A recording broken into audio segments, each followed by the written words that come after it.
Fantasia, the magenta world of passions, has a hard time defining its identity. Its space of existence is in between the blue world of cold rationality and the purple world of devouring madness. All come from the deep blue world split. All three are known onirical realms. That is, we can access it through our dreams. And through our dreams they have access to us. It is also said that the drunkenness of alcohol brings us closer to this fantasy world, as well as strong emotions or passions. Some say that the greatest artists are inhabited by their muse in the literal sense, or that their whimsical and creative souls are as many windows on Fantasia. With its identity torn between its two cousins, with which it shares many connections, one might think that Fantasia has little interest by itself. But Fantasia has that extra soul which is missing in the blue world of reason. Extra soul that the purple world loses by indulging in its madness and grotesque. In medio stat virtus have long been the words of the dwarves of the Peplum Empire, and perhaps true for the soul too.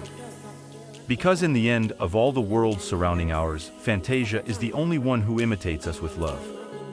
Its flora and fauna are exuberant but reminiscent of ours. In its own way, the magenta world pays tribute to us and accompanies us. Whereas other worlds only wish to assimilate us, reduce or possess us, destroy us or alienate us in one way or another. Fantasia remains a dangerous world. Passions expressed fully are often deleterious to oneself and others. This trend is expressed through a shimmering and beautiful world, but also capricious and unstable.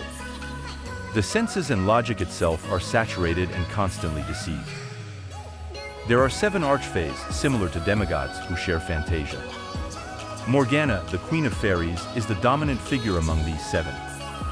Each archfey is associated with an area that is inseparable from it. For example, the domain of the white archfey is in perpetual cold. It is the refuge of hidden, repressed, stifled, and extinguished passions. The fairies and beings we meet there are more austere than on the rest of Fantasia. And this nature is that of Blanche, mother of the capricious and cruel snow ladies. The other archfays also have their own domain and courts. Pan and his satyrs, the Red Lantern and its Follets, Noiraude and her spiders, Vivian and her mermaids, the Deformed One and his gremlins. The most famous influence of Fantasia on our world is the invasion of the Duchy of Sime by the fairy Filament.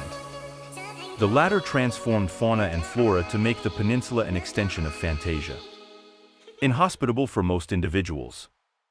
This catastrophe is attributed to the eco-terrorist druid Vandal Bravo and has confirmed the empire of the repentant light in its fight against ancient cults and powers.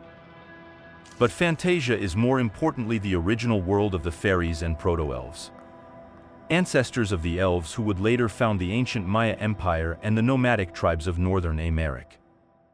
Some people say that gnomes also have an affinity with Fantasia, or that the Gobelinoids of the Red Moon Empire, so proud of their demonic allegiances, are originally linked to the fairy world too. Possibly to the Red Lantern. But these theories are unverifiable and probably not well founded.